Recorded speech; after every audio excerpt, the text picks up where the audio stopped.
Assalamualaikum warahmatullahi wabarakatuh. Apa kabar sahabat pendidik dan semua penonton channel YouTube Haristiawati. Kali ini saya akan membawakan materi remaja dan sosial media. Untuk diketahui bahwa saat ini memang sosial media erat sekali dengan remaja ya. Bahkan orang tuanya melebihi kecanggihannya gitu. Orang tua tidak bisa mengikuti mungkin ya kecanggihan para remaja saat ini. Tentu kecanggihan teknologi ada dampak positif dan negatifnya. Nah, positif kita tetap pertahankan, tapi untuk diketahui negatifnya pun harus diketahui dengan jelas. Dengan begitu kita terhindar dari hal-hal yang tidak diinginkan. Oke, mohon izin untuk share screen ini. Oke. Semoga bisa slideshow. Tadi sempat tidak bisa ya. Oke, baik. Ini saat ini baru saja memaparkan materi remaja dan sosial media. Biasa anak-anak bilang sosmed, medsos itu. Suka di apa sukanya disingkat-singkat. Kalau bahasa keseharian boleh sosmed, medsos gitu boleh. Namun kalau bahasa surat dan bahasa materi tetap harus dijelaskan sosial media. Nah, ini saat ini memang saya Haristiawati, saya menjadi di Politeknik Karya Husada sebagai Kepala Departemen Diklat. Jadi saya bagian dari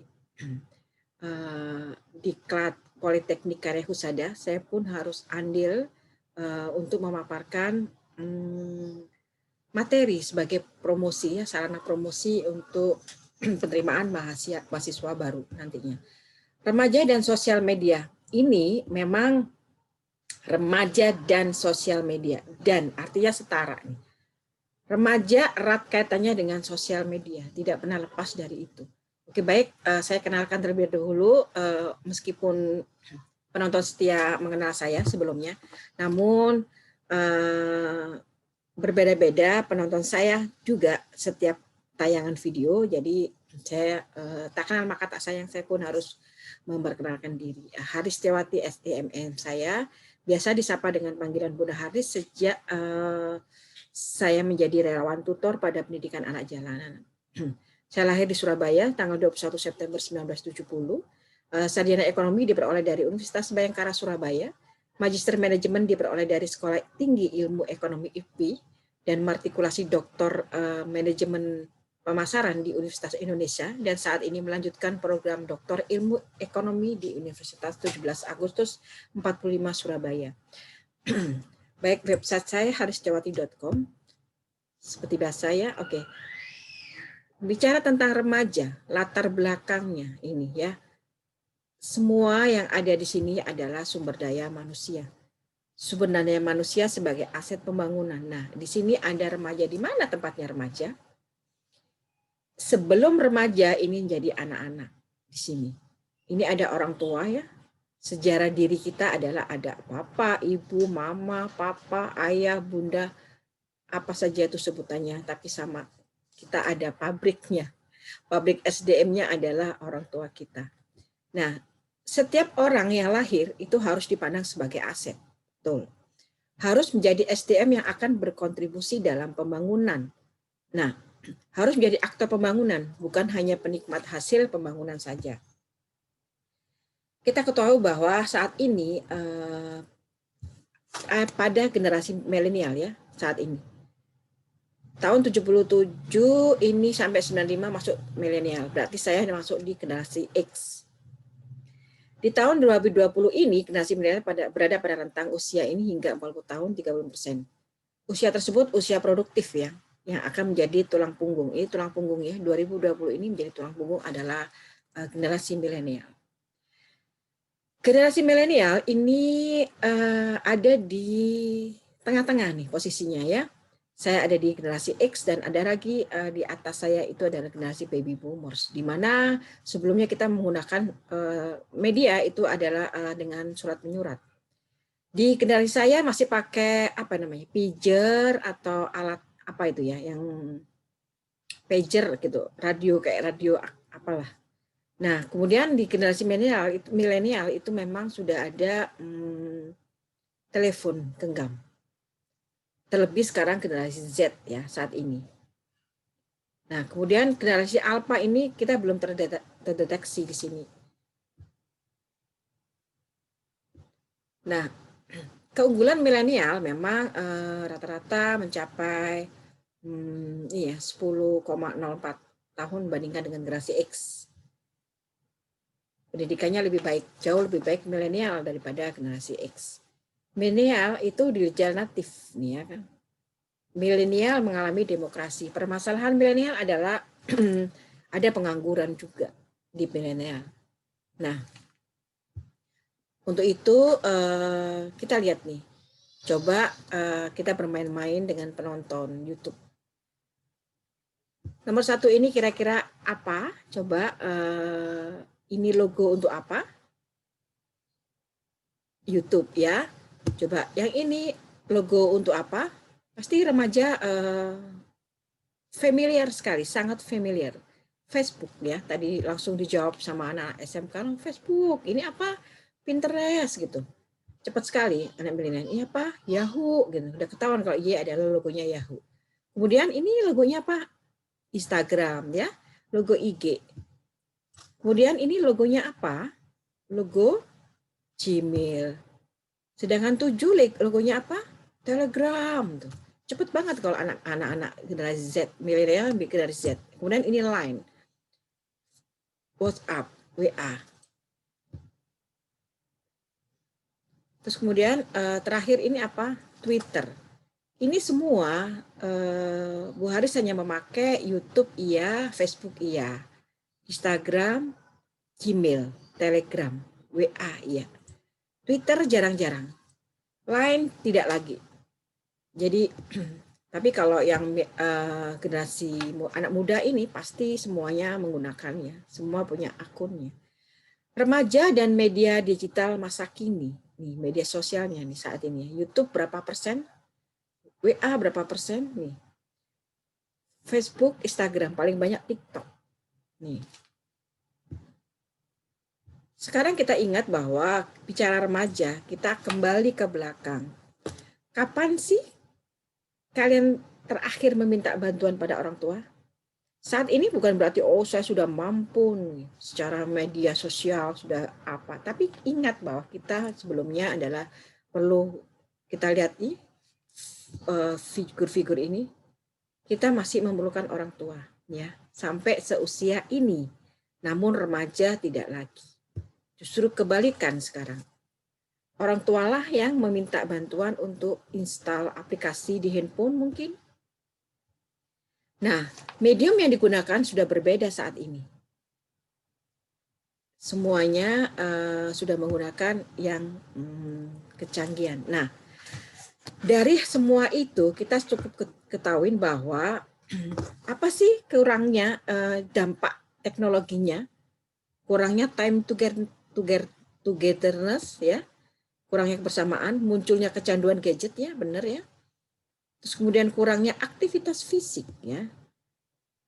Kemudian kita, nah ini dampak teknologi informasi dalam keluarga. Namun kita juga meningkatkan individualisme, ada egoisme ya. Mudah mencari dan sharing informasi, ini adalah positifnya. Mudahnya komunikasi, ini adalah positifnya. Kita komunikasi ya. Nah, kita ketahui bahwa manfaat media sosial bagi kelompok remaja. Dalam media sosial tidak ada batasan ruang dan waktu. Mereka dapat berkomunikasi kapanpun dan dimanapun mereka berada. Tidak dapat dipungkiri bahwa media sosial mempunyai pengaruh yang besar dalam kehidupan seseorang. Perlu dicatat, setiap remaja tetap perlu bimbingan dan pengawasan dari orang tua dalam proses pembentukan identitas diri. Jadi ketika kita diingatkan, jangan marah. Ya, masih bagus ada yang mengingatkan. Para remaja diharapkan masih mengikuti kegiatan sosial keagamaan untuk memperkuat jati diri dari segi religius. Harus ya, tetap harus kumpul. Kegiatan pengabdian tentang penggunaan media sosial yang bertanggung jawab sebaiknya dilakukan rutin. Oke ya, kita harus diingatkan kembali itu, baik di sekolah, di rumah, kita perlu diingatkan. Kemudian memberi pengetahuan lanjutan di kalangan remaja tentang kriminal media sosial, dampaknya bagi kehidupan pribadi dan masyarakat. Contohnya apa? Kadang-kadang foto kita dipakai ya, kriminal ya. Kita tahu nih dampak positifnya. Hati-hati kita memposting foto-foto kita. Kadang-kadang dipergunakan oleh orang-orang yang tidak bertanggung jawab. Nah, dampak positifnya menghimpun keluarga, saudara, kerabat yang tersebar. Iya, benar. Kita menghimpun via Zoom ya, atau seperti saat ini saya menyebarkannya lewat Zoom. Terus kemudian ini media penyebaran informasinya update, selalu update ya, selalu kita terima update. Memperluas jaringan pertemanan. Nah, jaringan pertemanan ini tidak hanya satu kalangan, kita di luar institusi pun kita bisa berteman, baik apakah itu dari teman sekolah yang lama kita temu kembali, teman kantor, di luar kantor pun, atau bahkan yang tidak kenal kita, sehingga menjadi jaringan yang luas. Sebagai media komunikasi ya, media pertukaran data betul, media promosi dalam bisnis. Nah, bagaimana kita mempromosikan? Seperti saat ini saya mempromosikan YouTube saya, terus mempromosikan diri saya, di mana saya sekarang ada di Politeknik Karya Husada. Jadi saya harus promosikan untuk itu. Nah, kemudian jika ada positif, pasti ada negatifnya. Dampak negatifnya adalah susah bersosialisasi dengan orang sekitar. Susah ya. Karena kadang ngumpul pun pegang HP. Nah, situs sosial media akan membuat seseorang lebih mementingkan diri sendiri, egois ya. Tertinggal dan terlupakan nih bahasa formal. Pengguna sosial media lebih sering menggunakan bahasa informal dalam kesehariannya. Tadi yang saya bilang medsos, sosmed gitu. Mengurangi waktu kerja dan waktu belajar mereka. Berkurang tidak? Berkurangnya privasi pribadi, bebas menuliskan apa saja dan men-share apa saja ini ya. Nah, di sini harus ada, ketika men-share apa saja, kita harus tetap kendali ya. Kita harus tetap punya pagernya, ini loh, pagernya mana yang boleh dan mana yang tidak gitu. Men-share secara pribadi. Kejahatan dunia maya nih, cybercrime ya. Ada hoax. Info yang belum tahu benar kita share. Akhirnya kita pun bagian dari hoax tadi ya. Oke, sekarang menyiapkan diri agar memiliki perencanaan dalam mempersiapkan dan melewati 5 transisi kehidupan remaja ini ya, menyiapkan diri ini. Apa saja yang disiapkan nih? Ini transisi kehidupan remaja nih, remaja ke dewasa nih. Mempraktekkan hidup sehat tetap, apalagi saat ini adalah pandemi COVID-19 yang kita tidak tahu kapan berhentinya. Kita tetap harus 3M. Memakai masker, mencuci tangan, dan menggunakan hand sanitizer ya. Face shield itu juga perlu juga. Melanjutkan sekolah iya, tetap di saat pandemi ini juga kita tetap memakai Zoom, ini media sosial ya, memakai melalui tatap muka daring, tatap muka virtual. Mencari pekerjaan ya nanti kalau kita ketika lulus. Menjadi anggota masyarakat nantinya kita juga akan ke sana. Memulai kehidupan berkeluarga itu pun nanti kita akan ke sana. Semua itulah transisi kehidupan remaja. Namun anak-anak sekalian yang sekarang saat ini SLTA ya, mau kemana gitu kan? Setelah SLTA mau kemana? Nah, mungkin karena jodohnya sudah ketemu ya silakan menikah. Namun ingat, pendidikan adalah lebih penting dari segala-galanya. Dulu saya S1 itu baru menikah. Jadi tahan kalau bisa tahan. Namun kalau tidak bisa ya tetap kuliah sambil bekerja, menikah sambil bekerja, ya apapun itu pilihan kalian. Tapi ingat bahwa tadi sebagai aset pembangunan, jangan hanya sebagai penikmat saja. Kalian harus berkontribusi dalam pembangunan itu. Saya sebagai apa? Saya sebagai perawat, saya sebagai kebidanan, saya sebagai dosen, saya sebagai dokter, saya sebagai praktisi, saya sebagai guru, sebagai apapun itu, kalian pertahankan untuk memperoleh pendidikan yang lebih baik, sehingga berkontribusi itu nyata ya dengan adanya kalian punya pendidikan yang bagus dan profesi yang bagus. Nah, untuk itu solusinya anak-anak sekalian, anak SLTA, SMK Kesehatan khususnya, kuliah tidak terlupakan ya. Solusinya adalah di Politeknik Karya Husada Jakarta. Saat ini ada prodi bidang keperawatan dan kebidanan. Namun nanti pada bulan Januari insya Allah nanti ada penambahan prodi, 5 prodi. Jadi akan menjadi 7 prodi. Jadi mohon doa restunya, semoga saja 7 prodi itu akan terrealisasi pada bulan Januari 2021. Jadi demikian anak-anak SMA, SMK, SLTA, jangan pernah lupakan pendidikan. Pendidikan itu sangat penting sekali. Jadi Bu Halis hanya mengingatkan bahwa kadang-kadang kalau udah jodoh gimana Bu? Oke, silakan. Saya mau kerja dulu, oke, silakan. Alangkah baiknya ketika kita punya niatan lillahi ta'ala, niat untuk sekolah pasti akan dimudahkan. Semua tetap dengan cara masing-masing. Saya mau menikah sambil kuliah, oke. Saya mau bekerja sambil kuliah, oke. Tapi ingat bahwa pendidikan adalah segala-segalanya. Pendidikan itu kalian nanti akan menemukan banyak link. Sampai saat ini pun Bu Halis masih kuliah itu untuk apa?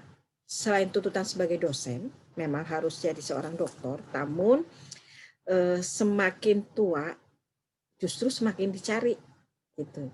Artinya kita masih berkesempatan untuk berkarir panjang.